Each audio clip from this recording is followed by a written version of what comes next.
Olá, meus irmãos, bem-vindos ao nosso podcast aqui do Arca Podcast. É uma alegria ter você de novo aqui com a gente. E hoje o nosso bate-papo está muito legal também, está muito especial. Estamos aqui com o nosso convidado, pastor Ismael. Já vou apresentar ele para vocês. Nós estamos aqui no nosso quinto episódio, tem sido uma bênção, nós temos recebido muito retorno de pessoas que têm sido edificadas por esse conteúdo. Então, se tem sido assim com você, se você tem sido edificado, se você tem visto relevância nesse conteúdo, eu peço que você considere se inscrever no nosso canal, curtir esse episódio, porque isso ajuda muito no nosso desenvolvimento dentro dessa plataforma. Então, que você retribua, né, isso curtindo esse episódio, se inscrevendo no nosso canal e divulgando esse conteúdo. Compartilhe aí com pessoas que você entende que é relevante assistir esse episódio. Sejam muito bem-vindos, que Deus te abençoe, em nome de Jesus. Estamos aqui, Pastor Ismael. Muito bem-vindo, pastor. Obrigado. Obrigado por ter aceitado o convite, né, tão prontamente, por ter se esforçado para estar aqui conosco. Nosso muito obrigado aí. Que Deus te abençoe. Amém. Pastor, eu queria que você se apresentasse, né? Quem é o pastor Ismael, né? É prazer, sim, alegria estar aqui, né? Amém. A gente recebe sempre com muita alegria esses convites de poder compartilhar um pouquinho daquilo que a gente tem vivenciado, né? Eu sempre Amém. falo que a nossa alegria é poder fazer isso, é compartilhar não algo que é teórico, mas é algo que realmente faz parte da nossa vivência, né? Do nosso dia a Amém. dia. Amém. Mas sou Ismael, né? Sou pastor, esse mês completei 11 anos de ministério. Oh, que benção. E a gente está aí hoje servindo, né, junto com o pastor Marquinho, que já é Sim, conhecido, né? já teve aqui. Esteve aqui. A gente está com ele lá caminhando junto, servindo lá, a Igreja Batista Bethesda. Sou casado, 18 anos, tenho 2 filhos, tenho uma moça de 16 anos, um rapaz aí de 9, completando Benção. 10 aí já mês que vem, já está Oh, ansioso já para tá completar. doido. Aniversário, tá contando os dias já. Hoje só falta 4 dias para o aniversário. E, e tenho já alguns anos aí atendendo pessoas, né, no Sim. sentido ministerial e até antes do ministério, mas de forma clínica, vamos dizer assim, nos últimos 3, 4 anos estou atuando como psicanalista, né, associando aí esse trabalho juntamente com o ministério, né. Eu sempre digo e entendo que não é um trabalho, né, é só um braço do ministério, porque ali a gente alcança pessoas que muitas vezes não estão dentro do seio da igreja, né? Apesar da maioria dos pacientes estarem hoje, né, dentro da igreja, serem cristãos e procuram um terapeuta cristão também, justamente para essa segurança, né? Uhum. Mas muitos não são. E é uma forma da gente alcançar essas pessoas que, às vezes, somente pelo ministério, não que não alcançaria, É. né? Mas às vezes ficaria um caminho um pouco mais distante e a terapia acaba encurtando esse caminho. Então a gente está servindo aí à igreja e ao Senhor, tanto no ministério, na família e também na profissão aí de terapeuta. Amém. E acaba criando um vínculo, né, pastor? Uma relação de confiança, né? Sim, E isso ajuda muito, né? No pós-tratamento aí, no pós-acompanhamento, isso sempre nunca acaba, né? sim. Tem um psicanalista, o Sandor Ferenczi, ele fala que a cura é pelo amor, Sim. né? Então eu acredito muito nisso, que não é a técnica que faz a diferença na vida da pessoa, não é aquilo que você sabe de teoria, né? Mas é o quanto você realmente consegue criar vínculo com esse paciente e você consegue amá-lo de verdade, porque no fundo o que nos transforma, o que nos liberta, o que nos cura, de fato é sermos amados. Amém. Amém. Pastor, e aí, vamos falar então da terapia. A gente está no mês de setembro, né? Então, Sim, esse mês nós inauguramos o podcast e recebemos recebemos aqui psicólogo, terapeuta, psicanalista, né? Você sim, vindo hoje, tivemos alguns outros episódios também, mas a gente tem focado muito nisso, esse mês especificamente, por causa do tema, né? Por sim, causa do tempo que nós estamos vivendo. E quando a gente fala de uma busca por terapia, né? De alguém que procura essa ajuda, qual é a principal causa dessa busca, Pastor, é uma questão existencial, é uma pessoa procurando a sua identidade e ainda não se reconhece, né? Ainda não tem uma identidade formada ou uma identidade afetada pelos relacionamentos. Então é uma questão mais existencial ou relacional, assim, a primeira busca, né? Sim. Pelo. É assim, falar da minha experiência, né? Daquilo Sim. que é a minha vivência ali dentro da clínica. Eu acho que os dois assuntos eles estão interligados de certa forma. Então, a minha identidade ela perpassa pelo outro, né? Então, o outro me empresta a consciência de identidade, né? Então, e isso me mostra que o princípio disso então é algo relacional. Então, as relações e aí a psicanálise vai trazer bastante foco, né? Nas minhas relações primárias, dos nossos cuidadores primários. Então, se a gente está falando dentro de um contexto tradicional, a gente está falando de pai e mãe, né? Uhum. Mas aí a gente amplia isso um pouco. Aí você tem ali avós que são presentes, você tem professores, você tem, em alguns contextos, irmãos mais velhos, tios, enfim, é quem faz parte ali desse vínculo. Essa Então, primeira camada, né? é, e ela que vai nos formar. Então, essas boas-vindas ao mundo que são dadas pelos nossos pais, muitas vezes têm falhado, né? E não é nem sempre por negligência. Não é porque os pais não querem, ah, às vezes não é por uma questão de rejeição propriamente dita, né? Às vezes é até o contrário. É a superproteção, é o super Uhum. apego, né? E é danoso os dois extremos, Sim, né? O desafio que a gente tem na vida é o equilíbrio, é né? isso. E eu falo que, assim, um pai... Dificilmente você vai ter um pai, salvo suas exceções, claro, infelizmente, mas um pai e uma mãe que ela não quer dar o seu melhor para o seu filho. E é na Uhum. intenção de dar esse melhor que muitas vezes o erro acontece, né? Então, do que tem chegado para nós tem muito a ver com o relacional. Então, pessoas que têm tido essa falta, né? Que às vezes mesmo dentro de um lar que a gente vai chamar que é um lar tradicional, onde tem um pai que está presente, uma mãe que está presente, mas nem sempre existe presença, né? Então, existe os pais presentes, mas necessariamente não existe presença dos pais, né? E isso também é danoso. Então, essa relação, então essa forma na qual foi apresentado para nós, né? O Uhum. mundo e tudo mais, porque Uhum. são os nossos pais que nos entregam a lente que a gente vai enxergar o É mundo, isso aí. as relações e tudo mais. Então, as pessoas estão tendo essa dificuldade de percepção. Então, muito problema que quando você vai tratando, investigando, você vê que é muito problema de autoestima, da da percepção que a pessoa tem de si mesma, né? E isso, como a gente disse no início, ele perpassa pelo outro. Então, a consciência que eu vou construir de eu, de ego, né? Ela vem emprestada do outro. Então, é naquilo que eu vou lendo nos outros é que eu vou tendo uma percepção de quem eu sou. E aí entra uma questão, pode que se transformar existencial, porque eu estou sem uma referência ou a referência que foi me dada não foi uma referência saudável, ou como diz Winnicott, né? Dizia Winnicott, que ele fala que era pais e mães suficientemente bons, né? Então não se fala de perfeição, Uhum. mas de ser suficientemente bom. E aí essa falta, né, vai trazendo esses problemas existenciais, e aí vai gerando ansiedade, né? Nós vivemos nesse tempo, né, de ansiedade e a busca por uma segurança. Então, a gente está falando aqui de bases emocionais que não foram suficientemente bem estabelecidas. E quando a gente vai trabalhando isso em clínica, a gente percebe que tem duas bases emocionais que são bem faltosas na nossa construção de ser, que é a sensação de sermos amados, e dentro da sensação de ser amado, tá, de se sentir pertencente, importante, querido, né, tem a fragmentação disso e a de segurança básica, de saber que nós temos alguém maior do que nós, mais forte do que nós, que está ali nos protegendo. Que se eu me colocar numa situação de perigo, eu tenho alguém que me defenda. Eu tenho socorro, né? Exato. Uma sensação de proteção. Uhum. Quando a gente não encontra isso nas relações primárias, a gente tenta encontrar isso ao decorrer da nossa vida. E aí a gente vai se adoecendo cada vez mais, porque fica decepção em cima de decepção. Porque funciona mais ou menos assim. É como se fosse um cisco. Quando cai um ciscozinho no nosso olho, o olho começa a fazer movimentos repetitivos na intenção de expulsar aquele corpo estranho.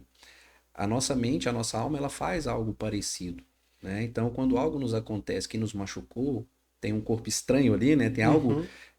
que não deveria estar, a gente começa a repetir aquele comportamento, ou repetir aquela situação, aquilo começa a ser né, como se fosse o piscar dos olhos, na intenção de jogar aquilo para fora.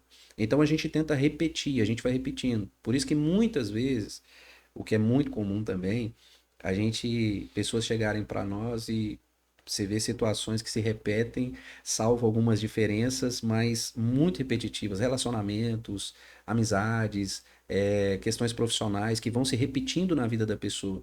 Isso é o que a gente entende, que é o inconsciente piscando ali, tentando reviver aquela situação para ver se a gente consegue dar uma resposta diferente para aquele cisco sair. E aí aquilo vira uma repetição. Então, a gente na vida adulta, a gente passa muito tempo tentando resolver aquilo que foi uma falta na nossa infância. No passado. Sim, Pastor, você falou de pais presentes, mas sem presença, sim. né?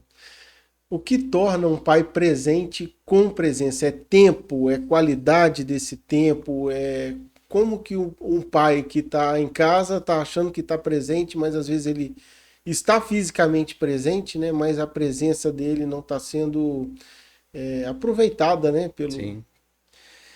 Então, esse é o desafio da nossa geração, né? Porque eu estava conversando isso essa semana com meu irmão, o como que pra gente, muitas vezes, pela correria que estão as coisas, a gente tenta substituir presença com presente. Então, a gente vai dando muitas coisas para os nossos filhos e a essas intenção de compensar, né? de compensar, exatamente. Para diminuir um pouco esse sentimento de culpa que a gente tem. Porque a gente está tentando conquistar uma vida melhor para a nossa família e para os nossos filhos, mas o que eles mais desejam somos nós, né? É a nossa presença. E aí, como fazer isso? Esse é o desafio, né? Então, isso parte muito da construção de vínculo, né? Então, a construção de vínculo começa primeiro com essa consciência de presença. Eu preciso ter essa consciência. Estar presente e oferecer a minha presença é diferente. Então, por exemplo, hoje o celular acaba tomando muito nosso tempo. Aí vamos pensar que você tem seu filho em casa. Vamos pensar entre dois adultos, Sim. que fica Sim. bem fácil a gente entender. Nós estamos aqui conversando. Se eu estou conversando com o senhor aqui, e aí o senhor está toda hora mexendo no celular, e aí eu tô, e eu tô aqui, é uma sensação horrível. Terrível. Eu estou presente, mas eu não existe presença nessa conversa. Então, muitas vezes, a gente faz isso com os nossos filhos.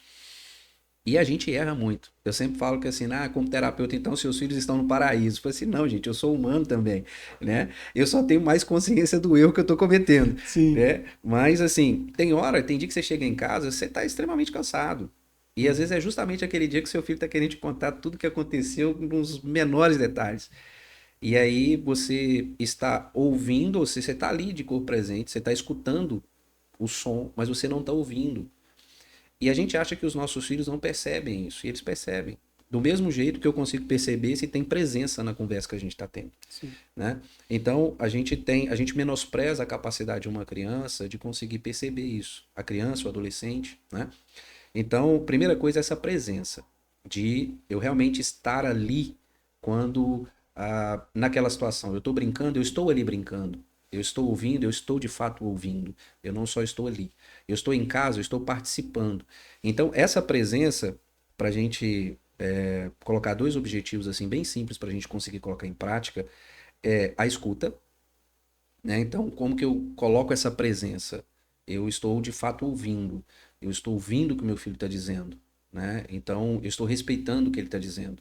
Às vezes, para a gente, pode parecer que é muito chato, né? Seu filho chega da escola, aprendi isso, aprendi aquilo, e você já está cansado de saber sobre aquilo, né? E aí você está tão preocupado com tanto de coisa, e às vezes você não dá atenção, ou até mesmo dá uma resposta ríspida na criança, né? Há uma E rejeição aí, né? ele se sente rejeitado. Sim, sim. É um sentimento de rejeição. Claro que assim, a rejeição ela vai fazer parte da vida da gente. Né? Não tem como você passar pela vida sem passar por uma experiência dessa de rejeição.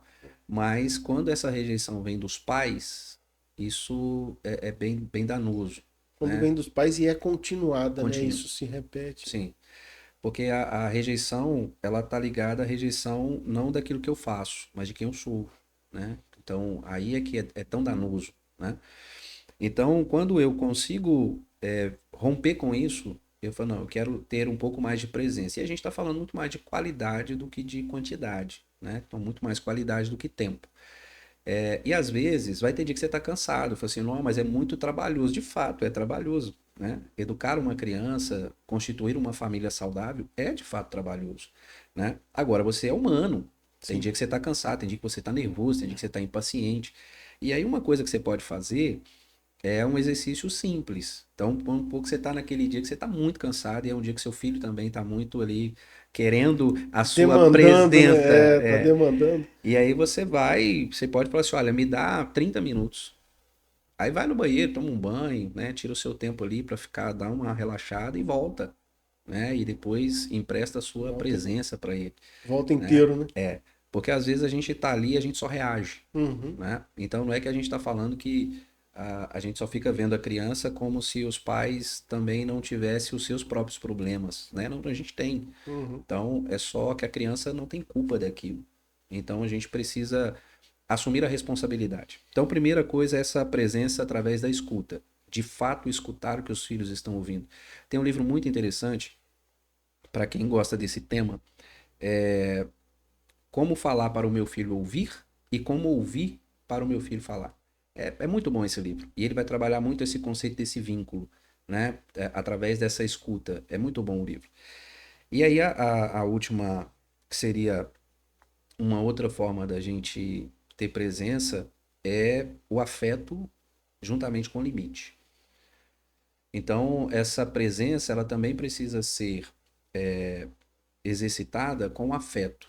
Então, a gente precisa exercitar isso. Muitos da nossa geração ou de geração anterior não experimentaram o afeto dos seus pais. Era muito uma questão de cobrança, né? Muita rigidez. Era quase que era uma preocupação de formar apenas um cidadão de bem, né? E não um indivíduo. Uhum. Né? Então, como se o que importasse era criar um cidadão que vai trabalhar e que vai ser honesto, enfim, isso faz parte também. E muitos vieram com esse discurso de que não, eu não posso dar aquilo que eu não recebi. E é compreensível, isso explica bastante, né? Mas eu não posso usar isso como um limitador, né? Eu não posso usar isso como uma justificativa. Eu acho que todos nós, se formos honestos, a gente entrega coisas que nós não recebemos. Então é Sim, possível, é possível. né? Então, muitas vezes a gente não consegue dar o afeto, não é porque a gente não recebeu. É porque quando eu dou o afeto para o meu filho, eu lembro da minha ferida de não ter recebido. E aí, para não ter que lidar com a minha ferida de não ter recebido, eu não dou para o meu filho. Uhum. Então, muitos pais estão bloqueados aqui porque não conseguem lidar com a sua própria infância machucada, então ele não consegue passar aquilo para o filho. A partir do momento em que eu consigo encarar a minha história, eu consigo estar melhor para poder educar, dar afeto, ter presença com o meu filho. E aí a gente precisa de trazer a questão do limite, porque a gente acha, né, muitas pessoas têm preconceito com a psicologia, com a terapia, quando a gente fala sobre essa questão de educação das crianças, quando a gente fala do afeto, quando a gente fala sobre tratar o seu filho como uma pessoa, que é o que Paulo na Bíblia está nos ensinando, né? Não irai os vossos filhos, Uhum. não é fazer raiva no menino, é você tratá-lo não como escravo, mas como um sujeito, como um indivíduo, né? Então, quando a gente ensina sobre isso, a, o que parece, né, que as pessoas acham que a gente está querendo entregar um cetro na mão dos agora reine sobre nós, né? É. E não é isso.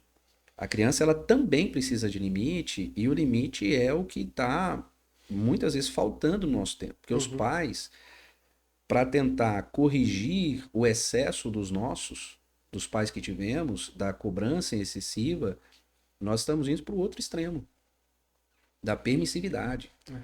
E aí a gente achou que isso iria resolver as carências dos filhos, que ia resolver as nossas, né?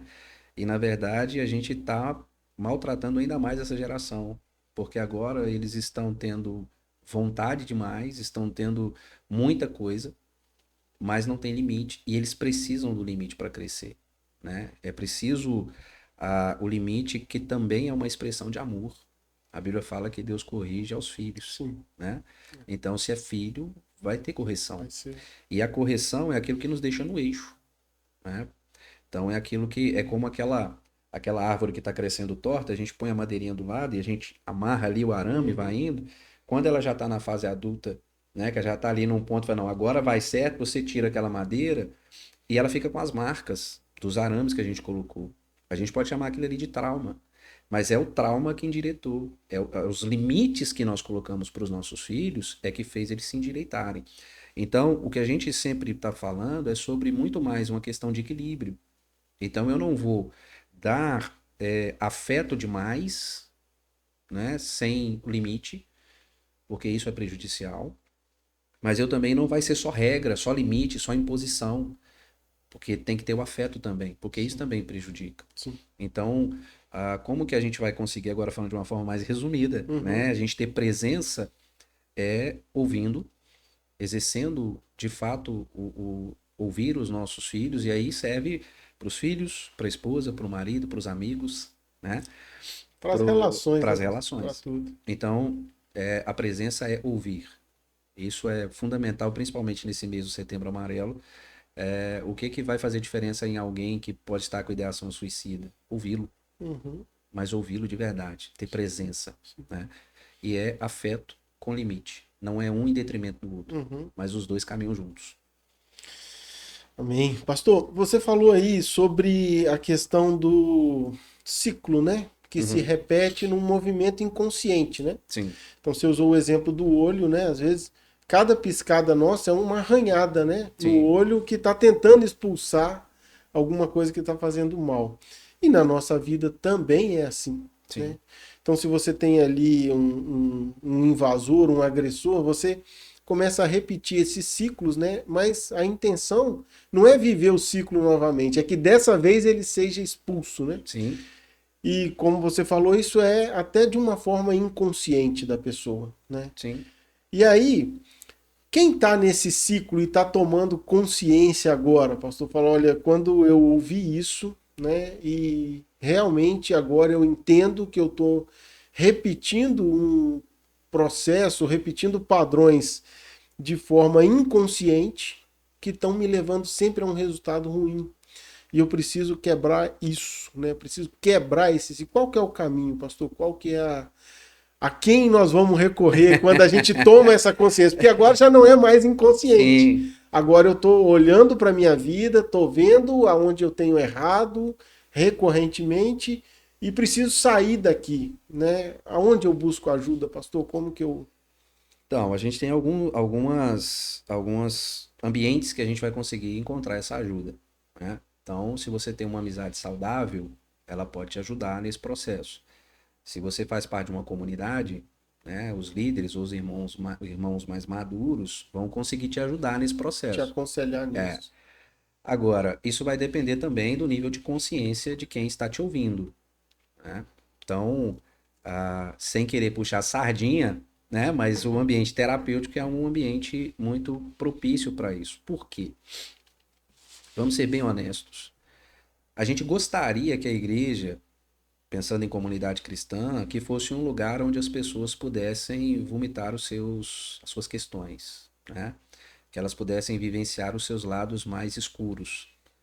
Mas a gente sabe que na vivência da igreja, infelizmente, isso ainda não é uma realidade. Ou não é no seu todo, né? Claro que na igreja você tem homens, mulheres saudáveis, maduros, que conseguem suportar o lixo do irmão, Uhum, né? uhum. Mas num contexto bem geral, a gente não vive essa realidade, como se cada um não tivesse que lidar com as suas próprias questões, né?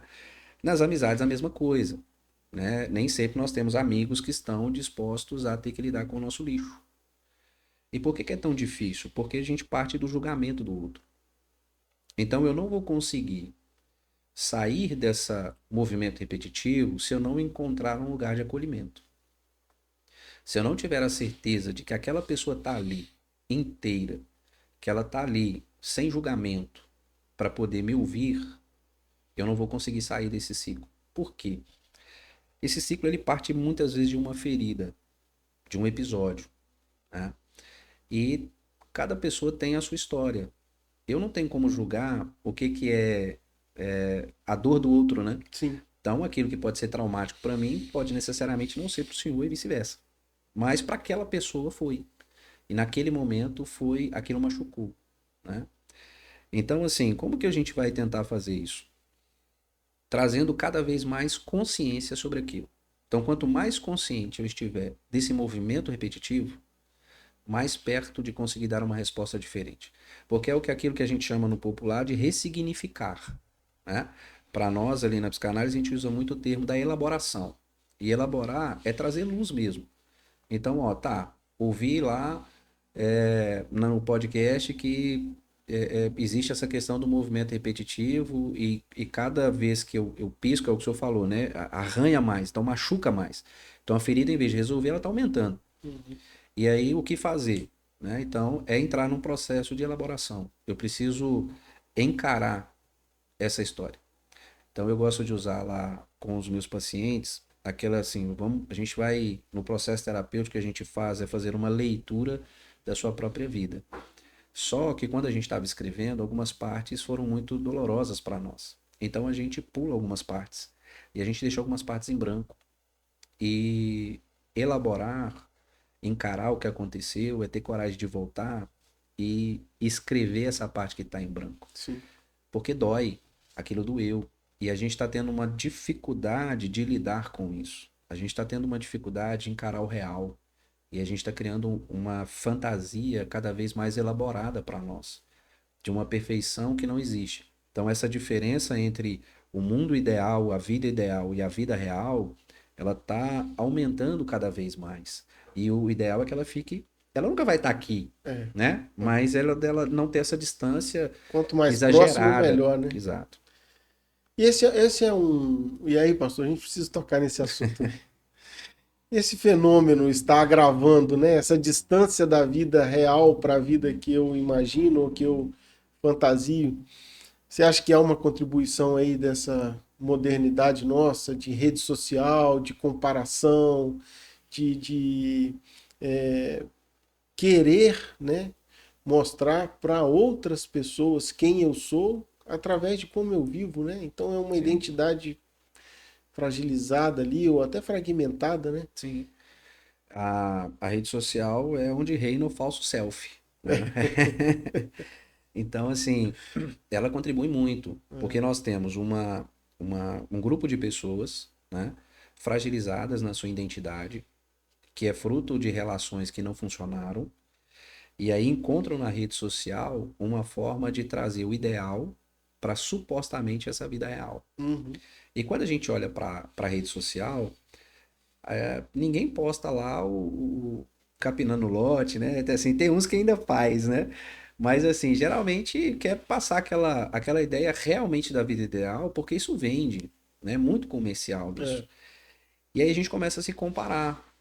Eu falo assim, não, mas que vida que eu tô levando, né? Que tristeza, a pessoa lá tá viajando toda semana, só que a gente não sabe como é que tá os boletos, né? exatamente. Então, existem pessoas bem-sucedidas financeiramente que teriam capacidade de fazer duas, três ou até viajar constantemente? Tem, mas essa não é a realidade geral. Essa é a realidade de algumas pessoas, né? E essa comparação é terrível, né? Então, assim, se nós pudermos fazermos um- um- uma dieta, um jejum de rede social, isso nos ajudaria muito, porque a gente se compara muito e a comparação é terrível, É, né? Às vezes o meu problema não é eu não ter, mas é ter que lidar com o fato de que o outro está tendo. verdade. Então, às vezes não é que eu desejo, é uma, eu não sei se existe uma diferença de inveja, né? Mas não é Uhum. aquela inveja de que eu desejo que ele tem. Não, minha questão é assim, eu nem quero que ele tenha, eu só não queria que ele tivesse, para eu ter que lidar com o fato que eu não tenho. Eu quero que você esteja bem, mas não melhor do que eu, né? Exatamente, é exatamente isso. Mas não melhor do que É, eu. Tá bom. Pastor, vamos mudar um pouquinho de assunto? vamos Vamos lá. falar de temperamentos, né? Porque a gente tá falando aqui de identidade, né? Tá falando aqui de tomada de consciência e a gente tem trazido muito esse assunto para a pauta, né? Os Sim, temperamentos. Então, pessoa quer saber se ele é fleumático, se ele é colérico, se ele é melancólico, qual que é meu temperamento, né? E aí nessa busca, né, por se conhecer, a pessoa acaba vendo no temperamento uma sentença, né? Sim, E não mais assim uma jornada de conhecimento. Aquilo passa a ser uma sentença para ele. Então, tudo que ele faz passa a ser justificado pelo temperamento, né? sim, Ah, eu fiz isso com você? Ou cara, é porque eu sou colérico, né? sim.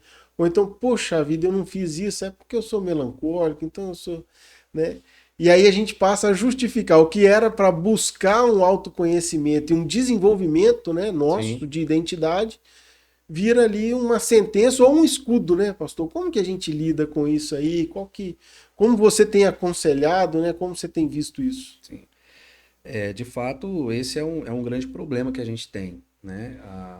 Quando a gente fala sobre autoconhecimento, primeiro que a gente precisa até questionar essa expressão, né? É, Porque a gente falou, está falando desde o início, né? O é, conhecimento que eu tenho sobre mim passa pelo outro, sim. né? Então, eu não consigo ter uma percepção clara de quem eu sou se o outro não me emprestar essa visão, Uhum. né? E aí eu vou construindo o que é uma soma do que os outros. Então, ao autodidata, né? Um cara que aprende sozinho, não aprende sozinho, ele aprendeu com alguém. Ele tá lendo um livro, ele tá vendo, né? Assim, É. ele tá aprendendo com Ele alguém. pode estar sozinho no momento do aprendizado, Exato. mas alguém está transmitindo Alguém está conhecimento. transmitindo. Então, assim, nós somos seres sociais, né? Então, ah, existem casos clínicos tem aí a famosa história, né? A lenda do Tarzan, por exemplo. Mas Uhum. existe caso clínico, né? Casos clínicos de pessoas que foram criadas por animais, por exemplo. E elas começam a ter esse comportamento. Porque a identidade passa pelo outro. Mas isso provado cientificamente? Sim, Foi sim, criado no meio do... É sim. mesmo?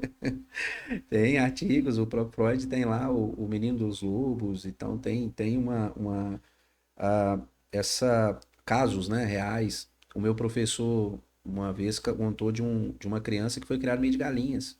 Olha só. E um outro que foi criado, se não me engano, no meio de cachorro, de gato, um dos dois. E ele demorou a aprender a andar sobre as duas pernas, né? Assim, ele andava Aham. sempre de quatro ali, Uhum. imitando e tal. Então, essa identidade passa pelo outro. Então, só Olha abrindo esse só. Sim, parênteses, né? é. Assim, é porque Não, a gente interessante. entende essa questão Sim. do autoconhecimento, de buscar isso, né? No sentido de conhecer a mim mesmo. Mas ele sempre vai passar pelo outro. Então, a questão do temperamento ganhou espaço, né? Eu acho que a rede social tem as suas questões de prejuízo, mas também de muito Uhum. ganho, né? Uhum. E uma delas é passar realmente esses conhecimentos. E um deles que foi ganhando foi realmente essa questão dos temperamentos. E, infelizmente, é o que o senhor pontuou. As pessoas têm usado esse conhecimento não como uma explicação, mas como uma justificativa. Eu falo que esse é o ponto de partida, né? E não o fim da linha. Porque se você for começar, por exemplo, um processo de análise, e aí você vai ver que a maioria principalmente os psicanalistas, os mais ortodoxos, vamos dizer assim, nem consideram essa questão da temperamento. Eles vão encarar isso tudo como neurose, né? São neuroses, não existe essa questão de temperamento. Mas se a gente for dentro de um processo de análise, encararmos o temperamento, a gente está falando assim da primeira superfície de quem o ser é, né? De quem a pessoa é. Então, ali é muito raso para você definir o todo. Então, Só a casca do é a ovo. casca do ovo. Então, o Olavo de Carvalho, por exemplo, foi ele que disseminou, né, a compreensão das camadas da personalidade, né, das 12 camadas da personalidade. Então, se a gente for estudar, você vai ver que o ser humano é muito mais complexo do que um temperamento, né? Então, o temperamento ali é um ponto de partida que ajuda muito, né? Eu falo que principalmente nas relações. Então, quando você tem uma compreensão da sua forma de ser, da forma como você responde automaticamente aos estímulos que a vida te dá, você sabe o que você precisa trabalhar, né? Então, não é uma sentença, é um ponto de partida. Então, eu sei que quando, por exemplo, eu sou pressionado e se eu sou colérico, a minha atenção, a minha ação imediata é aquela. Eu vou reagir, eu vou na hora, vou ser Impetuoso, impulsivo, né? isso. Então, Eu entendo que eu sou assim. Então, quando eu busco esse conhecimento, é para saber que, naturalmente, se eu não trabalhar, eu vou machucar muita gente à minha volta. Então, não é sentença. Da mesma forma que quando chega para mim, por exemplo, lá a gente vai falar de diagnóstico. Então, a forma como eu instruo sobre o diagnóstico e sobre o temperamento é da mesma forma.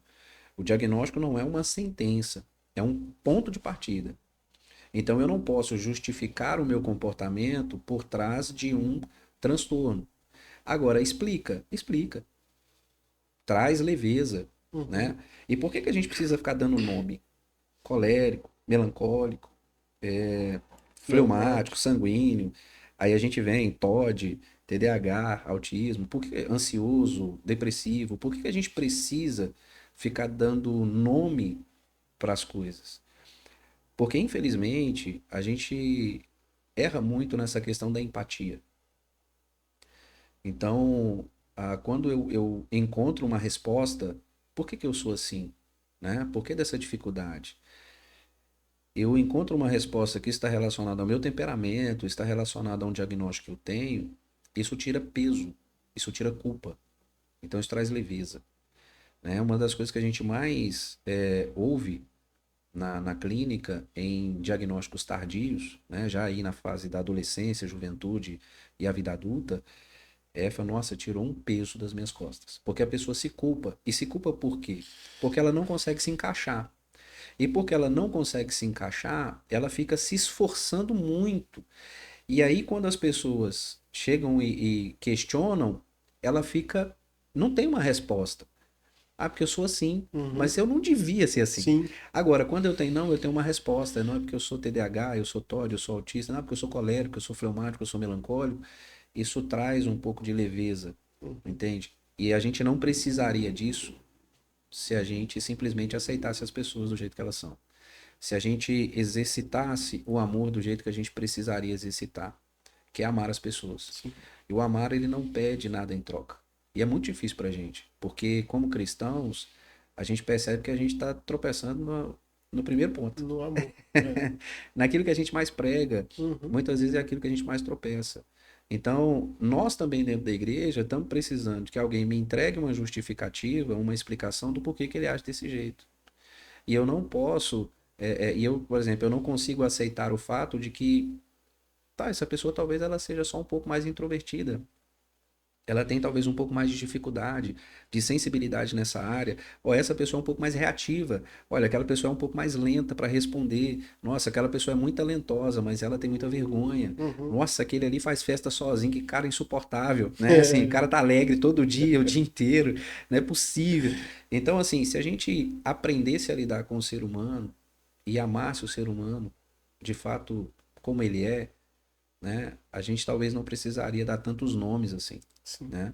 Mas hoje, infelizmente, com a sociedade que temos, se tornou necessário dar nome para os comportamentos humanos, para aliviar a pessoa que está executando aquele comportamento, mas também para diminuir um pouco a pressão e para que a sociedade e o grupo que eu estou ali participando possa me compreender e me aceitar. Porque aí quando você fala assim, nossa, não, mas é porque ele é melancólico. Uhum. Ah, não, é porque ele tem TDAH, um exemplo, Sim. né? Vou falar dentro da minha realidade, né? Os meus dois filhos, eles são dentro do espectro autista. Então, não, ele é mais no canto. Ah, porque ele é autista. Então, colocou um colar. Ah, então agora a gente aceita. É. Então, por uma sociedade que não consegue ter empatia com o outro, a gente precisa ficar dando nome, criando colar, né? É. E trabalhando essas questões. Então, temperamento não é sentença, diagnóstico não é sentença. Isso é um ponto de Ponto partida. de partida, é isso mesmo. Então, eu sei que essa é a minha resposta natural. Então, se eu quero trabalhar isso em mim, eu sei o porquê isso acontece. E agora eu vou usar isso para Como eu crescer. vou lidar com isso, né? Exato. Que é exatamente isso. É um ponto de partida, não é teto, Uhum. né? Dali eu estou indo. E é libertador quando a gente tem essa compreensão. Porque, para mim, o diagnóstico, o temperamento, né, personalidade, essas coisas, elas só.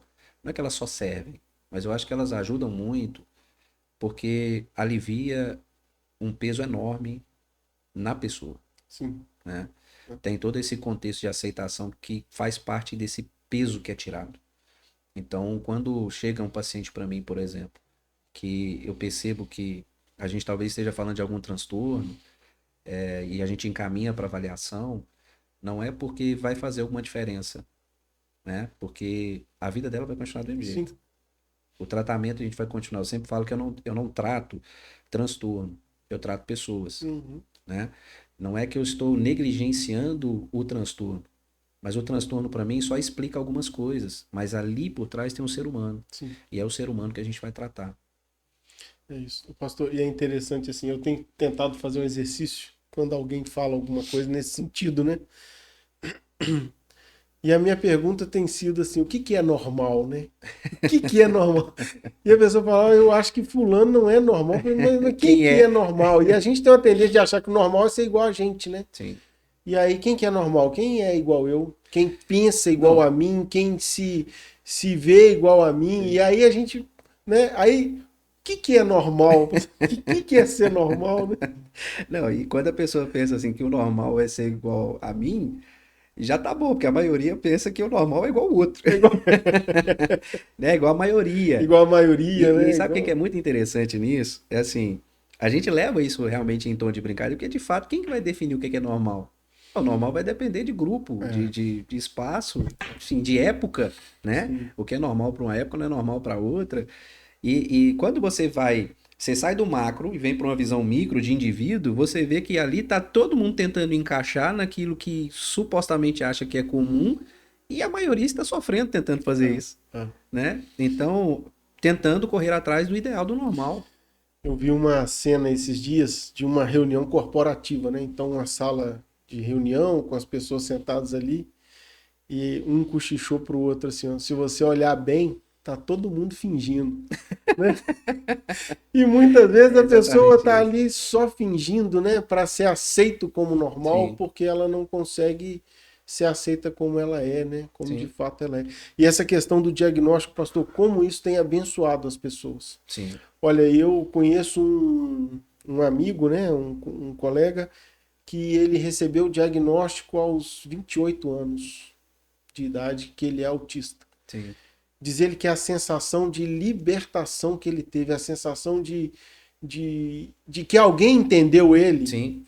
foi transformador para a vida dele. E aí é nesse ponto que a gente olha, né? O diagnóstico é o ponto de partida. A partir de agora, como que eu vou viver a minha vida, Sim. né? Então, E isso é... aí você pensa, 28 anos culpando por alguns comportamentos que eram uma dificuldade. Aí pensa o tempo de escola, né? Sim. Tempo de Aí você, namoro, né? Começar a namorar, amizades, amizade. às vezes, um grupo não conseguir ter colocá-lo para dentro do grupo, o Sim, esquisito, o cara não é. sei o quê, Uhum. e aí o quanto que nesses 28 anos não sofreu. O que não quer dizer que com o diagnóstico vai ser muito diferente. Então nós temos aí criança, eu tenho uma filha hoje na adolescência, né? Tenho sobrinhos também dentro do espectro, que está entrando aí, o Lucas agora na pré-adolescência. Então você vê que mesmo com o diagnóstico, no colégio eles passam por isso, mesmo as pessoas sabendo que tem essa dificuldade de, menino esquisito, é assim, assado, essa exclusão. Então, mesmo com o diagnóstico, eles vivenciam isso, imagina sem. Né? Então, se o sofrimento. E é muito bonito quando a gente vê. Eu sempre me emociono quando chega uma paciente, como eu tive agora no mês passado, que recebeu o diagnóstico também, acho que ela já está ali na faixa dos 30 também, e de ouvir exatamente isso, sabe? Nossa, eu sofri muito tentando me encaixar. Eu passei muito tempo achando que o problema era eu, Uhum. né? E na verdade não tem problema nenhum comigo. Eu só descobri que eu tenho um transtorno, É isso. né? Então É. isso me faz amar ainda mais a profissão. Isso é, nossa Deus, é maravilhoso. Pastor, um outro ponto, assim, como eu falei no início, o senhor já é o terceiro dessa área de saúde emocional que eu trago aqui no podcast, em função do tempo que nós estamos vivendo aqui, Sim, do Setembro Amarelo, de tudo, né? Então isso é importante. E uma pergunta que eu tenho feito, né? Fiz para os outros dois convidados e agora vou fazer para o senhor também.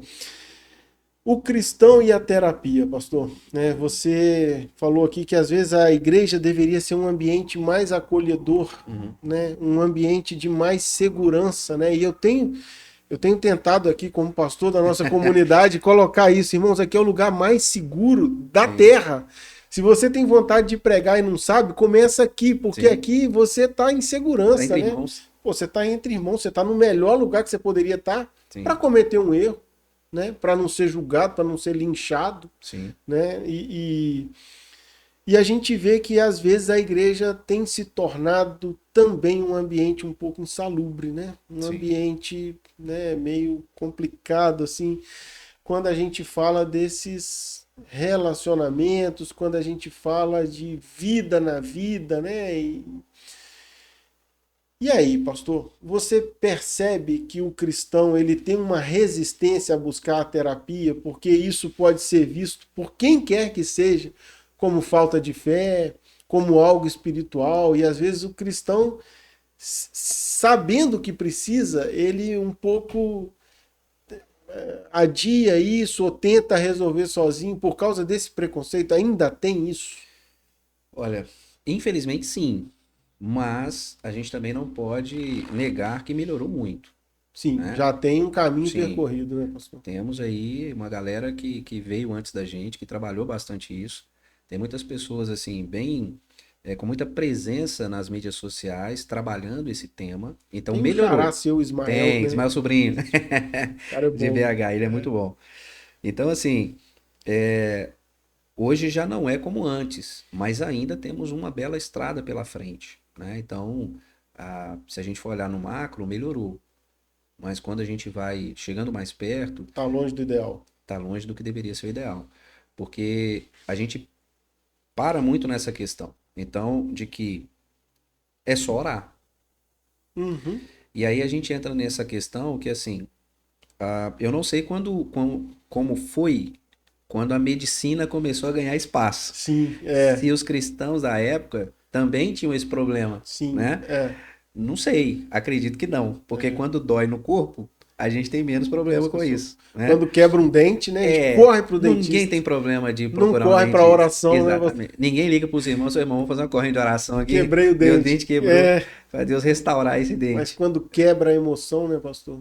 E aí é uma coisa que ninguém. E as nossas emoções quebram, né, pastor? Sim, Quebra. a gente se quebra muito, né? E tem muitas pessoas que estão muito quebradas por dentro, estão umas arranhadas, mas outras estão em pedaços, né? Então a gente ouve histórias que eu falo que eu não sou um robô, né? As pessoas acham que você está ali sentado, que você não se emociona com a história dos outros. Nossa, Deus. Mas tem histórias que a gente ouve que acaba a sessão, eu preciso de um tempo para, Sim. né? A gente chora, a Recompor. gente se emociona. Então tem muita gente quebrada emocionalmente. Então, o que que a gente percebe? Ainda é uma realidade as pessoas tentarem espiritualizar as emoções, né? Para você ter ideia, quando a gente está num culto, por exemplo, de quem faz parte de uma igreja um pouco mais avivada, né, Uhum, renovada, sim, tem aquele conceito de, não, fulano tá fazendo isso na carne, fulano tá na emoção, tá na né? emoção. Como se assim, a gente entrou na igreja ali como se a gente tivesse passado por um portal e agora a gente é só espírito aqui dentro. É. E tudo que está acontecendo aqui é 100% espiritual. Uhum, Não, a gente tem coisa que é física, sim. né? O tocar bem é algo físico, né? É dedicação, a, a oratória, né? A homilética ali, a pregação, você estruturar bem um sermão, isso não depende de Deus, depende de você. Tem pessoas que têm talento natural, Uhum. né? Mas a maioria dos meros mortais, a gente se dedica muito, né? Sim, Para leitura. conseguir chegar ali e entregar algo, né, que as pessoas vão compreender, vão realmente vivenciar aquele momento ali e tal. E a gente não espiritualiza algumas coisas, mas quando chega na questão das emoções, a gente quer espiritualizar tudo, né? Então, como eu estava dizendo no culto, por exemplo, a música mexe com a Sim, gente se emociona, né? A palavra mexe, emociona a gente chora, a gente fica com raiva, né? Às vezes a gente ouve um treino do pastor ali, dá vontade de ir embora, porque tocou, porque sim. mexeu, né? Então, as emoções elas fazem parte. E a gente tem essa mania de ficar dividindo o ser humano. E a gente agora está tendo que gastar um tempo para falar sobre a integralidade do ser humano, que é corpo, alma e espírito. A gente Uhum. cresce ouvindo isso na igreja, mas a gente quer encarar tudo como algo espiritual. Então eu posso, como a gente estava falando, quebrar um dente, quebrar um braço, eu posso estar gripado, posso estar passando mal, e aí eu não vou, problema nenhum em ir para o médico e encarar um tratamento, né? Eu gosto sempre de usar o exemplo da diabetes, por exemplo, né? A pessoa se descobre diabética, vai ter que tomar às vezes um remédio, vai ter que repensar a alimentação, vai ter que colocar uma atividade física. E a pessoa quer viver, ela encara o tratamento, né? Ela encara o tratamento e ela vai viver, né? Vai ser um pouco mais difícil em algumas coisas, vai. É trabalhoso? É, porque você vai deixar de comer muita coisa, então você vai. É duro. Quando a gente pensa na questão emocional, a gente não quer encarar o tratamento. A gente fala assim, ó, você vai ter que colocar uma atividade física aí. Tem coisas que você vai ter que deixar de fazer, tem ambientes que você vai ter que repensar. E a gente começa a colocar, e a pessoa, às vezes, ela fala assim, não, né, não precisa. E aí a pessoa fica, não quer entrar na questão do tratamento em si. Outra questão é a medicação. Se você tem problema de pressão, você não tem problema de tomar um remédio. Todo dia. Você toma, né? Sem problema nenhum. Ninguém fala assim, não, mas eu vou ficar viciado. É. Eu falo, não é uma questão de viciar, você precisa do remédio, Uhum. né? E aí tem pessoas que, é claro que existe a busca por medicação de forma errada, né? Pessoas procurando medicação para anestesiar sintoma. Então, a ideia não é essa, Uhum. né? A ideia é que a medicação ela vem como um auxiliar no tratamento. Então, assim, voltando, né? A gente vai indo e Vamos vai indo, lá e mas vamos voltando. voltar. É. Mas nessa questão, infelizmente, a gente ainda lida muito com essa ideia de que porque fulano não ora, é só orar, é só ler Bíblia. E aí isso angustia a pessoa ainda mais. Porque às vezes a pessoa tá orando, a pessoa tá lendo a Bíblia. E ainda assim aquele vazio não vai embora. Ainda assim aquela angústia não vai embora. Ainda assim não muda o que aconteceu com ela, né? Não mudou, tá ali. Ela tá sentindo aquilo. Então, isso angustia ainda mais. E aí a pessoa vai para oração e ela ora. Quantas vezes chega às vezes pessoas para conversar com a gente que são pessoas de oração. Sim, São pessoas usadas por Deus. sem dúvida. E ela está destruída por dentro. Destruída por dentro. E não procura ajuda, às vezes, por vergonha, porque ela acha realmente que se ela for procurar ajuda é porque ela não é espiritual o suficiente. Verdade. Né? Ela Verdade. fala, não, o que está acontecendo? O que a pessoa vai achar de mim? Não vai achar absolutamente nada. Que você é humano. Só vai achar que você é gente, né? É gente. É gente. Né? Pastor, e aí tem uma questão interessante, muita gente que está com a emoção tão quebrada, ou a pessoa está com o emocional tão destruído, que isso se reflete no físico. Sim. E aí a pessoa começa a buscar um diagnóstico, buscar uma causa para dores que ela sente, e ela sente mesmo. Sim. Só que tudo isso começa na emoção dela, né? Então, o Salmo 73, eu até dei uma pesquisada rápida aqui, o Salmo 73 fala assim: o meu coração se azedou, sinto picada nos rins, né? Sim. Completamente psicossomática, né? O Sim. salmista está falando, eu estou tão angustiado que meu corpo está respondendo a isso, Sim. né? E você já tem casos assim que a pessoa às vezes está procurando em vários médicos, fazendo vários exames e não acha causa, e quando vai num terapeuta, opa, começa a tratar dali da alma, do coração, e os sintomas de dores físicas mesmo vão desaparecendo. Então, isso é comum para nós, né? Então, tem muitas pessoas que chegam com dores crônicas, né? Então, às vezes é muita dor de cabeça, dor de estômago, enfim, algumas dores que já fez exame, já fez um monte de coisa e não tem causa, Não acha, né? né? Não acha. E aí chegou uma paciente para mim agora, não fui eu que participei do processo de tratamento, mas é uma adolescente. E aí ela foi quando a irmãzinha nasceu, ela ficou cega, Olha só. parou de enxergar. Não A irmã enxergava mais nada. velha? A mais velha. Então ela era filha única. Uhum. E aí ela desejava muito a irmãzinha. Queria uma irmãzinha, irmãzinha, irmãzinha. Aí a mãe engravidou e veio menina. Era o que ela queria. Mas quando a menina nasceu, ela ficou cega. Perdeu a visão. Perdeu a visão. E aí a mãe foi, levou nos Olha especialistas, só. foi em Belo Horizonte, foi num monte de lugar. E ela não tinha absolutamente nada. Repetia todos os exames, ela não tinha absolutamente nada. E aí levou ela para o psicólogo. O psicólogo trabalhou com ela. E aí aos poucos a visão dela voltou. Ela de fato não tinha problema nenhum físico. E aí, o que que o Freud Olha só. trouxe, né? O que que a psicanálise meio que nasceu um pouco dessa Uhum. busca. Tinha pacientes na época que elas perdiam a capacidade de andar, faziam todos os exames e não tinha absolutamente nada. Fisicamente falando, não tinha nada. Paravam de ouvir, paravam de enxergar e, de novo, fisicamente não tinha nada. Passava por todos os exames da época e não tinha. Então é nesse conceito que o Freud vai desenvolver o que ele chamou de histeria. É quando não há a somatização. Porque a somatização seria o quê? Algo da ordem emocional que ela desencadeia numa doença física de fato. A pessoa faz o exame e de fato tá lá, deu alguma coisa física. Deu alteração. Tá comprovado. Exato, mas a raiz daquilo foi emocional. Sim. Uhum. Então, o mais comum de todos são problemas estomacais, né? Então, ele deu uma gastrite, deu uma úlcera, deu alguma coisa, está relacionado ou pode estar relacionado por uma questão emocional. Dermatite, né? Muita gente com Dermatite muito comum dermatite também, muito comum. por questões Paralisias emocionais. faciais, Uhum. né? Raiz emocional, estresse. Sim. Então, a gente tem algumas. Isso é somatização. A histeria ela é diferente. Porque você vai ter todos os sintomas, mas a doença não está ali. Não aparece no exame. A doença não está ali. Então, a raiz dela é totalmente emocional e psíquica. E Entendi. aí, você vai realmente tratar isso de forma terapêutica. Olha só.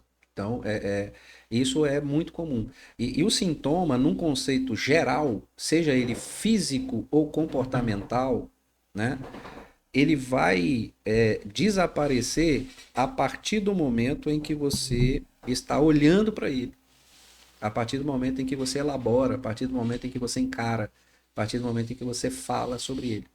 Então, na medida em que você vai falando, né, que na psicanálise a gente vai chamar de associação livre, é uma fala sem roteiro, é Uhum. uma fala, né? Uhum. Na medida em que você vai fazendo isso, você vai encarando, a gente chama de travessia, né? Você vai encarando esse processo, o sintoma ele começa a ser desnecessário, porque o sintoma é a resposta que você encontrou para poder lidar com aquilo que te dói. Então, você aparece o sintoma. Agora, quando você trata a raiz, o sintoma se torna desnecessário. Muda tudo. Muda tudo. Então, por isso que a gente fala que é processo, Uhum. né? E aí cada método terapêutico usa a sua abordagem, Sim. né? Então, cada um faz isso de uma forma. Para a psicanálise, a gente faz isso por via da fala, né? Estritamente da fala de Uhum. uma associação livre. Ou seja, da pessoa chegar e falar exatamente o que ela precisar dizer. E aí vai encarando a sua própria história. Pastor, eu lembro da parábola do paralítico, né? Sim, Que os amigos dele chegaram com ele na presença de Jesus, né? Se esforçaram para que ele chegasse até a presença de Jesus. E ele paralisado num leito, né? A primeira palavra de Jesus para ele foi: perdoados estão os seus sim, pecados, né, meu filho? Então a gente vê que às vezes tem pecados e tem traumas que paralisou muita gente. sim, Tem muita gente paralisada por falta de perdão, né? Por falta de tratar as emoções, né? E é muito interessante isso, como sim. que Jesus, né, assim, e aí o paralítico chega e Jesus fala: seus pecados estão perdoados. Para qualquer um normal, né? O que Jesus A deveria ter palavra aí de feito? novo. É o normal, né? Então, para qualquer um normal, o que Jesus tinha que ter feito? Encostado nele, curado e mandado ele Sim. levantar. Resolveu o Mas problema, vamos continuar com o culto. por duas vezes Jesus fala com ele: filho, seus pecados estão perdoados, Sim, né? Esse trauma, essa culpa, isso que você está carregando, está perdoado, né? E sim, como o perdão cura, né, pastor? sim. O processo de cura, ele sempre parte do perdão. Eu preciso me perdoar e eu Sim. preciso perdoar alguém, né? Sem perdão não há recomeço. Então, o evangelho é isso. É, o Não, evangelho é essa chamada, né? não existe novo nascimento, não existe romper para uma nova vida que não passa pelo caminho do perdão, né? E é muito triste quando a gente ouve, como eu ouvi essa semana, uma paciente dizer assim: eu não consigo perdoar meu pai, né? Então, é Meu como se ela Deus. dissesse assim: eu nunca vou conseguir acessar uma nova vida, É. né? É claro que a esperança e a fé nos move, Sim. né? Então nós cremos que ela vai alcançar. Uhum. O que ela está dizendo é, para mim hoje é muito difícil ter que encarar isso, Uhum. ter que encarar o fato do que ele fez, né? E do que ele faz. Então passa pelo perdão.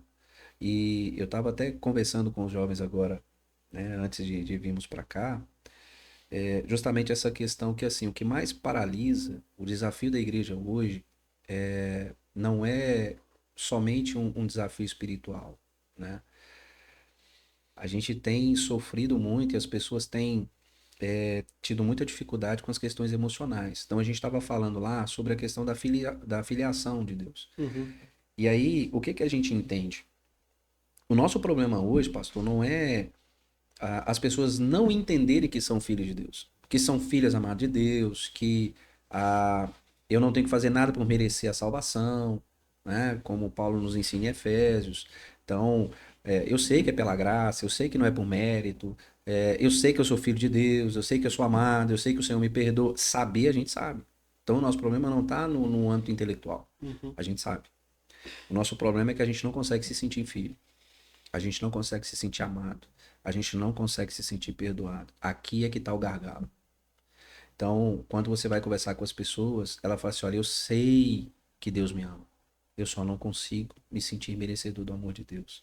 Eu só não consigo me sentir amado por Deus. Eu sei que Deus me perdoa, mas eu não consigo me sentir perdoado por Deus. Então, o gargalo está aqui. E aí a gente fala: questões emocionais é só orar. Não, irmão, não é só orar, não. A gente precisa orar para tudo, né? Então, tá com dor de cabeça, tá com alguma doença física, ore, mas procure ajuda. Se você tá com uma questão emocional, ore, mas procure ajuda, né? E aí a pessoa fala assim: ah, não, mas procura o pastor. Sim, procure o pastor. Ele é uma figura que vai te ajudar, mas às vezes as ferramentas que ele tem, ele vai ter que virar para você e falar assim: olha, isso aqui você vai precisar de um profissional, Uhum. né? Então, eu falo que antigamente eu sempre fazia isso, né? Tinha os atendimentos pastorais, e aí conversava, e quando eram algumas questões, eu falava com a pessoa: olha, agora daqui para frente você precisa de um terapeuta. E aí eu brinquei, quando eu me tornei o terapeuta, eu falei Sim. assim: agora é eu que tenho que lidar com isso, né? Agora eu não posso mais terceirizar esse É. serviço. Então, assim, hoje, infelizmente, a gente está lidando com essa questão e a gente não está tendo coragem de encarar isso. Que as questões emocionais estão nos barrando, está nos paralisando, pegando, né, emprestado aí a história do paralítico, né? Quantas pessoas hoje estão paradas naquilo que poderiam estar fazendo como indivíduo, profissionalmente, ministerialmente. As pessoas estão paralisadas não é por falta de entendimento, não é por falta de conhecimento, mas é porque emocionalmente elas estão feridas, machucadas, elas estão travadas, elas estão paralisadas. E a gente precisa encarar isso. Que às vezes o problema não é de ordem espiritual. E isso não exclui a oração do processo. Isso não exclui a Bíblia do processo, de forma alguma, né? Então, quando a gente vê, por exemplo, Jesus no Getsemane, ali ele fez uma oração. Falou assim: ó, se possível. Ele está dizendo: olha, tá angustiante Tá demais. pesado. Tá pesado. E eu falo que sempre quando eu leio esse texto, eu imagino uma pausa dramática, né? Então, se possível. E aí você vê ele indo até os discípulos e fala assim: vocês não conseguem vigiar comigo, a minha alma angustia até a morte. Então você vê o nível de sofrimento a ponto de suar gotas de sangue. E aí você vê assim, é um pedido. Se possível. É. Tá demais. Se possível. Então Jesus deixou de ser espiritual ali, porque ele estava demonstrando a sua humanidade, demonstrando que estava difícil, né? Então não. Então não há problema em demonstrar a nossa fragilidade. E é justamente quando nós reconhecemos essa fragilidade é que a força do Senhor vem sobre nós. Quando nós dizemos: olha, eu não consigo, é que alguém vem e nos ajuda. O paralítico não podia andar. Os amigos foram as pernas dele. Quando eu reconheço que existe uma limitação, Deus sempre vai levantar alguém. Isso é uma coisa que a gente sempre tenta pontuar em terapia. Talvez o pai faltou, mas Deus levantou essa outra pessoa. Sim. Então, você nunca esteve sozinho. Uhum. Você nunca esteve abandonado, de fato. Entende? Então, o nosso problema é que às vezes a gente está paralisado, mas a gente não reconhece a nossa paralisia. E se a gente não reconhece a nossa paralisia, a gente está tentando caminhar impossibilitado de fazer. Então a gente está se arrastando. E às vezes se você para e fala assim, olha, tá difícil, eu não consigo caminhar. Alguém vai vir, vai te colocar nos ombros e vai te levar até Jesus. Vai te colocar onde você precisa estar. Sim. E ele vai te ajudar, ele vai ser a força na sua fraqueza. Então o que que eu preciso? Eu só preciso reconhecer. Uhum. E esse é um ponto difícil. Porque dentro de quem está no contexto de igreja, acha que se ele reconhece isso, ele está falando como se espiritualmente ele não estivesse bem. E uma coisa não tem nada a ver com a outra. É. Né? Completamente Jesus diferente. estava ali para a cruz, ele estava cumprindo o propósito dele, Sim. mas foi angustiante, Sim. foi difícil. Né? Então, a certeza que a gente tem, a promessa que a gente tem, é que ele estaria conosco todos os dias. Essa é a nossa promessa. Essa é a nossa segurança. Essa é a nossa segurança. Pastor, e aí quando a pessoa já tem o entendimento, tem o conhecimento e não consegue viver isso, normalmente, né? Normalmente, tá faltando rendição, né? Tá faltando ela se entregar de verdade a Jesus, tá faltando ela descansar em Jesus, né? Porque às vezes ela entende que Jesus é o suficiente para salvar a alma dela, né? Sim, Mas não de ser um Deus presente e relacional conosco que vai nos ajudar em tudo, né? E aí, quando a gente entende isso e passa a viver, muda completamente, né, sim. pastor? Aí, E aí a gente entra de novo no mesmo ponto, né? Assim, como que eu vou lançar isso para Jesus? Né? Tem o texto que está passando aí, lançai sobre ele as vossas ansiedades, sim, porque ele tem cuidado de vós. Às vezes eu sei que ele tem cuidado de mim. A dificuldade é lançar esse é negócio, isso. né? É Então, soltar, assim, né? Entregar e me e render. a dificuldade é justamente nisso, assim. Por quê? Aí a gente volta lá na primeira pergunta. As minhas relações me emprestaram a minha cosmovisão. Uhum, Então, se eu tive relações que não foram suficientemente boas, que não me acolheram num momento de angústia, por exemplo, né? Que essa ideia que ficou, ganhou muito espaço nas redes sociais. Ah, seu filho deixa chorar, que é bom que abre o pulmão, né? Foi assim, cara, não faz isso não, né?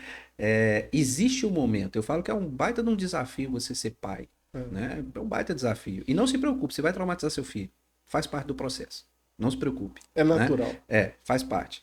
Então, assim, aí a criança tá chorando, chorando, chorando, chorando, e você tá ouvindo, e você não vai lá acolher a criança, né? Então aquela criança você tá imprimindo nela que você tá sozinha. Uhum. Assim, ó, você pode chorar, você pode ficar aí, mas não vai chegar ajuda não. E aí quando você fala para essa pessoa na fase adulta depois, fala assim, não, é só você se aproximar do Senhor, aproxime em oração, faça isso e tudo mais. Essa pessoa fala assim, ó, mas não resolve. Porque nunca teve ninguém que me acolheu, nunca teve ninguém que foi lá e ouviu o que eu estava dizendo, vou pegar aqui a fala da minha avó, né? Me acudiu, Sim. né? Ninguém foi lá e socorreu. Então, por que que com Deus será diferente? Então, as experiências que a gente teve, elas nos marcaram, E gente que tem, inclusive, dificuldade de chamar Deus de pai. sim. E muitas vezes relacionado à paternidade ruim que teve. Exatamente. Então, o problema dele não é ver Deus como Deus. Ele consegue ver Deus como Deus. Mas essa questão da paternidade, porque a referência que ele tem de pai é às vezes um pai que rejeitou, que abusou, que sumiu, que era muito rígido e que não tinha afeto nenhum, que não tinha exercício de perdão, Ou né? que mesmo presente estava ausente. Que mesmo presente estava ausente. E aí, ou seja, vai criando aquela ideia de que esse pai, ele não importa.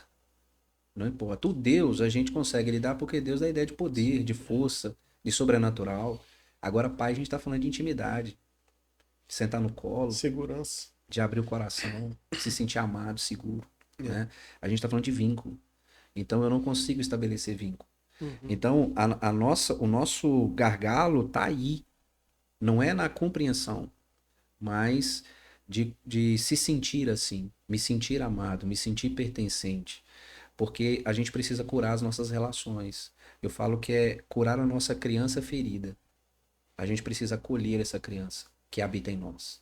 Então, a partir do momento que essa criança ela é acolhida, né, ela aprende a acolher a si mesma. Porque esse é o processo natural. Nós acolhemos os nossos filhos e vai chegar um momento que ele aprende a se acolher. E ele vai agora buscar as relações não como quem tem uma falta a ser preenchida, porque falta todos nós temos. mas ele sabe que existe uma falta e ele vai agora relacionar. É uma relação Uhum. e não uma moeda de troca, que a gente vai chamar de dependência emocional, né? Eu te dou algo para você me dar o que me completa, né? Então, ele vai de uma forma muito mais saudável para as relações, sabendo que as relações saudáveis têm discussão, né? Tem confronto de ideias, Tem não. tem não, É. que não vai ser fácil, que vai ter as dificuldades, né? Então, nós hoje, como adultos, estamos tendo essa dificuldade de lidar com isso. E a gente está exigindo que os nossos filhos aprendam a lidar com aquilo que a gente nunca teve nem coragem de encarar, Uhum. né? Então, o que que eu sempre falo? Eu falo assim, olha, você quer ajudar seu filho de verdade? Quando chega pais de adolescentes, entra você. Eu não estou falando para você não colocá-lo. Cuida do seu filho, mas cuida de você enquanto você cuida dele. Sim. Porque se você entrar no processo, você vai ver que muito do comportamento do seu filho vai melhorar. Porque a gente precisa realmente olhar para isso.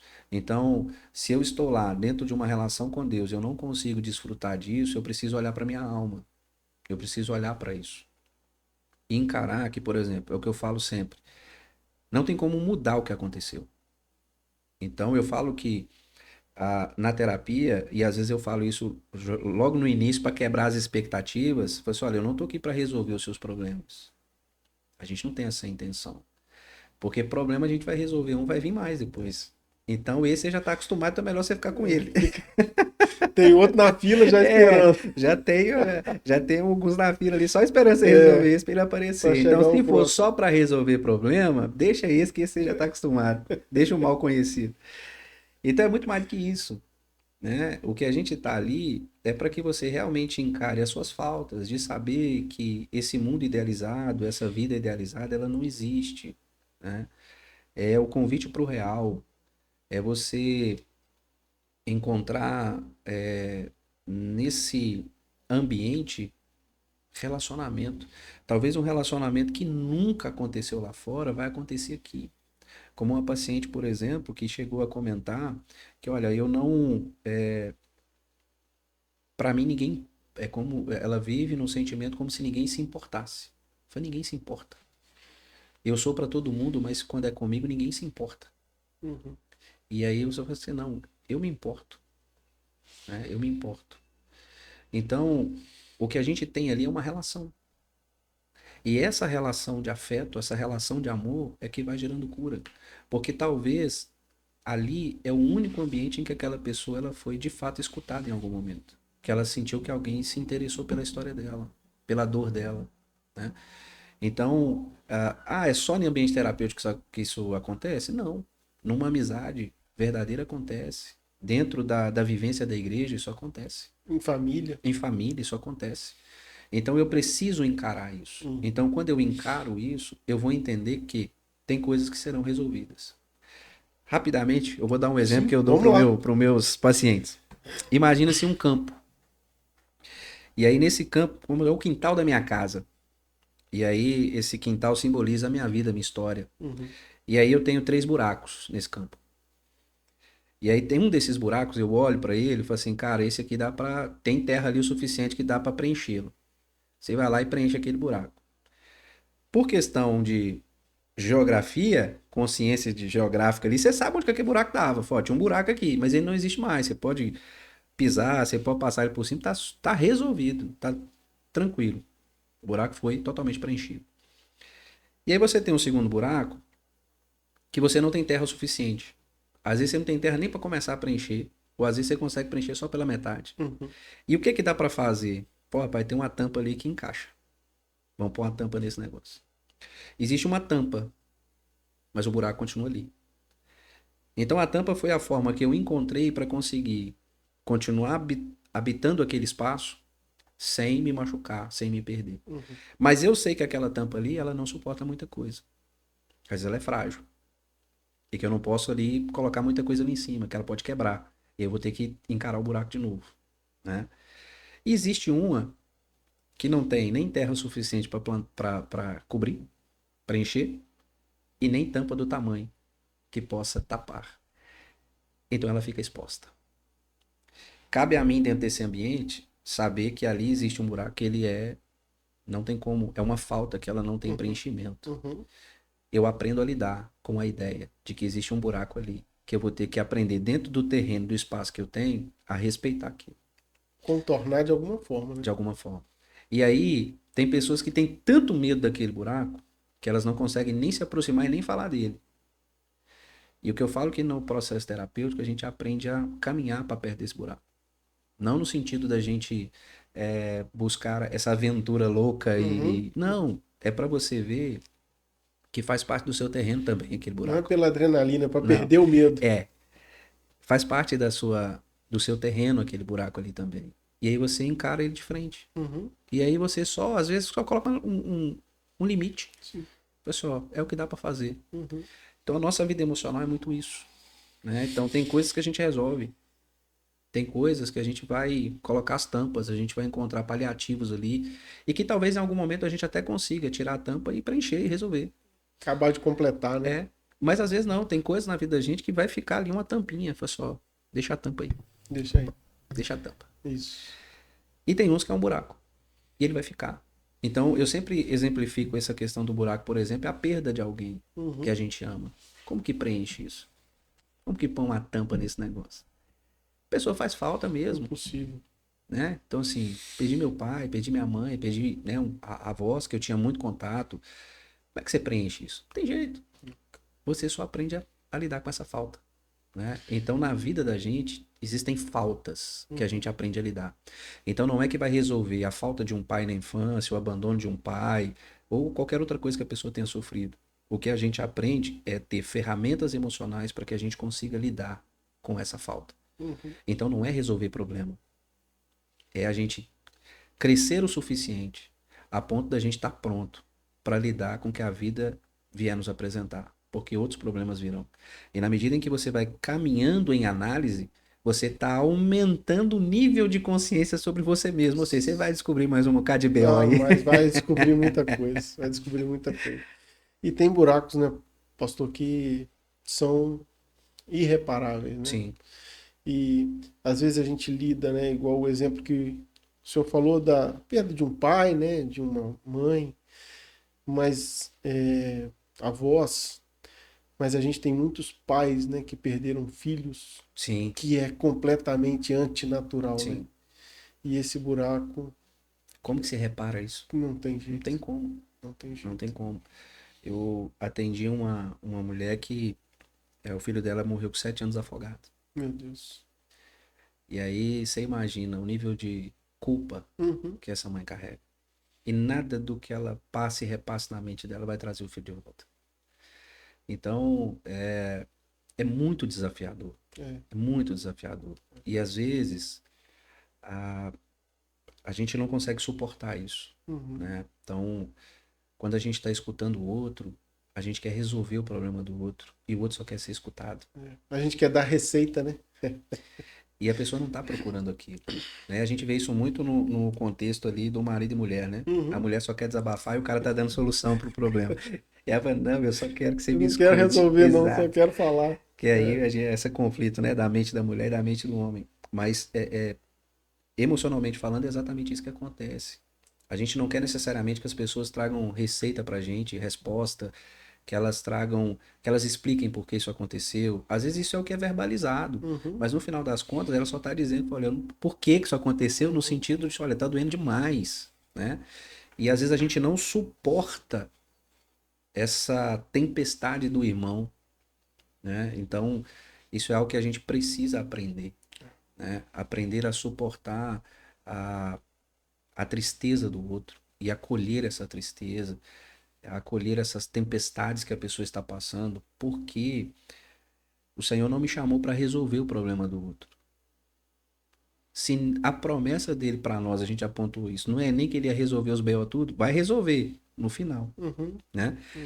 Mas qual que é a certeza que ele nos deu? No mundo tereis aflições. Uhum. Ele já tá falando, não vai ser fácil não. Não vai ser. Mas ele fala assim, eu estarei com vocês É. todos os dias até a consumação dos séculos. Então essa é a nossa certeza. Então o que a gente propõe não é resolver, e a gente, quando vai conversar com as pessoas, né, fala assim, mas eu não sei o que falar, eu não sei o que fazer. Eu falo assim, olha, se você estiver ali presente, você não precisa dizer nada. Basta. É o que é só isso. Ele saber que ele não está sozinho. Então, Se a gente exercitasse isso no nosso dia a dia, como comunidade, como família, da gente estar ali, né? De você ver, como ontem, um adolescente lá em sofrimento porque ouviu algo. E o que ele ouviu fez ele questionar o valor próprio dele. Ele estava se sentindo um lixo. E ele chorando em posição fetal, no porta-mala de um carro. Meu Deus. Porque ele estava triste pelo que ele ouviu. O que dizer para um adolescente? Ele só precisa que você esteja ali. Só isso. E aí pode ser que em algum momento ele vai chegar e falar assim, olha, agora eu quero ficar sozinho. E aí você se retira. Vai assim, olha, eu tô aqui se você precisar. Uhum. E aí vai ter hora que talvez você vai ficar ali. Ele vai deixar você ficar ali. E aí vai chegar um momento que talvez ele vai falar alguma coisa com você. Talvez ele vai levantar e vai conversar sobre outra coisa. Por quê? Porque ele só precisava de saber que ele podia chorar e alguém iria sustentar a dor dele. Uhum. Alguém ia sustentar o choro dele. E passou. E ele vai seguir. E aí o que que a gente quer? Volta no assunto. Não, mas e aí? Não sei o quê. Eu falei, não, passou. Ele só precisava da sua presença. E tá tudo certo. É isso aí. Né? Então, assim, isso é algo que a gente, como igreja, como irmão, como sociedade, é algo que a gente precisa trabalhar muito, né? De a gente suportar os nossos irmãos, suportar os momentos difíceis, né? Quem, pegando de volta, né, o nosso exemplo, quem já passou por uma perda de um ente querido, sabe que o mais importante não é o que a pessoa vai te falar, mas é você olhar para o lado e saber que essa pessoa se importa. Ela tá ali, E tá ali. ele tá ali. Pastor, comunhão é muito poderosa, né? Sim, Quando a gente está em comunhão com os irmãos, quando a gente tem uma rede de apoio, é muito poderoso sim. isso, né? E a igreja precisa ser isso, né? De fato, né? De fato e de verdade precisa ser isso. Amém. Pastor, nós já estamos caminhando para o final. Muito obrigado pela presença. Passa rápido, né, cara? Já passou um tempo aí, ó. Pastor, tem algum. A gente, como eu falei, né? Tem algum recado que você quer deixar, né? Para alguém que está precisando de ajuda, alguém que está até com ideação, né? Suicida, alguém que está perdendo a esperança, alguém que acha que não tem mais saída. O senhor quer deixar uma palavra, uma mensagem, apontar aí um caminho? Vamos lá. Acho que a coisa mais importante para essas pessoas é saber que você não está sozinho. Eu sei que no meio da dor, parece que a gente não enxerga mais nada além daquilo que a gente está vivenciando e além da dor que a gente está presenciando naquele momento. Mas essa dor, ela não é o todo, né? E a sensação é que parece que realmente não vai ter saída, que o deserto nunca vai passar, né? E um conselho que eu sempre dou é, se você está caminhando você está no deserto, só continue caminhando, né? Continue caminhando, não pare. Então, eu sei que parece que não vai ter solução, mas você não está sozinho, né? Você pode, vou pegar aqui emprestado o texto, né? Lançais sobre ele toda a vossa ansiedade, porque ele tem cuidado de vós, né? Pedro vai nos dizer isso. Então, como que a gente faz isso? Como que a gente lança isso?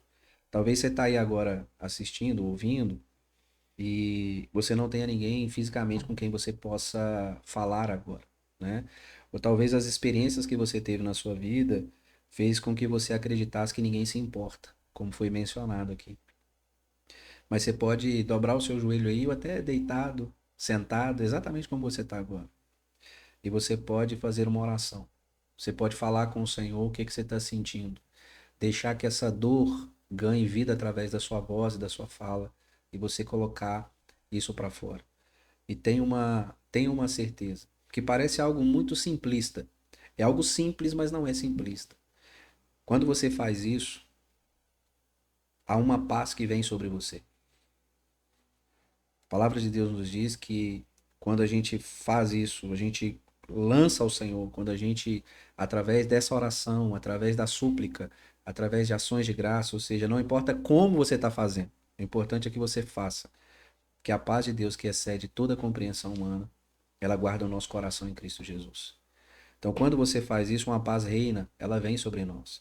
E é uma paz que excede a compreensão humana, porque por mais que você tente entender, você não vai entender. E o mais bonito disso é que a gente não consegue produzir essa paz. Ela vem. Então, se você não tem ninguém que você possa fazer, me põe à disposição, Amém. né? Também, porque assim, as pessoas acham que a partir do momento em que você se torna terapeuta, você deixa de ser humano, né? E tudo se torna uma questão comercial, né? Então, uma coisa é eu sentar e te ouvir, outra coisa é a gente fazer um tratamento. Sim, São duas coisas diferentes. completamente. Então, eu posso sentar e te ouvir, você não precisa pagar para isso, não. Pastor, e nós vamos deixar seu contato aqui na descrição do vídeo, Instagram da clínica, né? Se tiver Sim. o que você quiser, a gente vai colocar aí o seu contato também. E eu tenho certeza, né, que em nome de Jesus o Senhor ainda vai ser instrumento para Amém. abençoar muita, Essa é a nossa intenção e propósito diante de muita Deus. gente, né? E assim, pastor, um último ponto, né? A gente precisa aprender a se perdoar, né? Sim. Tem muita coisa que Deus já perdoou na nossa vida e que nós ainda estamos carregando uma culpa que não deveríamos mais, né? Sim. E a gente precisa aprender a nos perdoar, né? Precisamos. Essa, vamos dizer que é uma dos pontos mais difíceis. Às vezes não é sem tão dúvida. difícil perdoar o outro, Não, mas perdoar a si mesmo é muito difícil. é muito difícil. E como o Evangelho apresenta uma nova vida, né? Ela começa a partir do perdão e um novo começo, né? Sim. E a nossa também, né? A nossa precisa começar de novo, né? Sim. Através do perdão. Pastor, mais uma vez, muito obrigado pela presença, pela disponibilidade, pelo conteúdo, né, que o Senhor nos deixou aqui. Muito obrigado. Amém. Que Deus abençoe a sua vida. E eu queria encerrar, né, falando que você realmente não está só, né? Como o pastor Ismael falou, há saída, há saída. Não pense, né, em dar fim à sua existência, porque existe saída. Jesus é o caminho, a verdade e a vida, e ele vai te socorrer. Um grande abraço, meus irmãos, vocês que acompanharam até aqui, que nos ouviram nesse episódio. Como eu disse no começo, a plataforma entende esse recurso como esse conteúdo como relevante a partir do momento em que mais pessoas visualizam, mais pessoas comentam, curtem, compartilham. Então, se esse conteúdo te abençoou e você vê que pode abençoar outras pessoas, faça isso. Curte aí, compartilha, se inscreva aqui no canal e eu tenho certeza que você vai nos ajudar e ajudar muita gente. Pastor, muito obrigado. Deus abençoe. Um grande abraço. Até a próxima. Depois nós vamos convidar de novo Alegria, e a gente faz tá aí. um novo episódio. Um grande abraço. Fiquem com Deus. Deus abençoe vocês. Tchau, tchau.